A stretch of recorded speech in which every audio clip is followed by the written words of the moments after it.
detected in train while brake binding in Telangana. You're watching New Gujarati News. I'm Nirali Jain.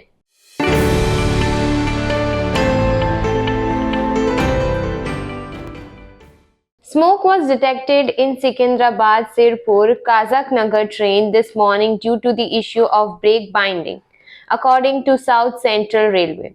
The onboard staff immediately released the brakes and the train carried on its journey. There is no fire or casualties reported. According to South Central Railway CPRO, it was the only issue of brake binding.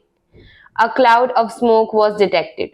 The train was stopped for 15 minutes at BB Nagar. The brakes was released by the on-board staff and the train resumed its normal journey.